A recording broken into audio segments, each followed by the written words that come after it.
how to motion track moving objects in DaVinci Resolve. Let's get into it.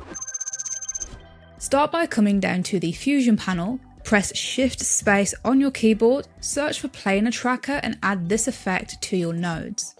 Then come into the settings, and for tracker, we want to change this to hybrid point/area, change motion type to translation, and then draw a rough square around the area that you want to track. You'll need to make sure this is visible at all times. Next, we need to press the play button to track forward on this motion tracking and let DaVinci do its thing. Now that's complete, we need to come up to operation mode and change this to stabilize.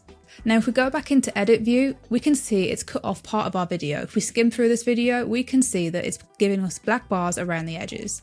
This can be fixed by coming over to the inspector in transform and increase the zoom amount of this video.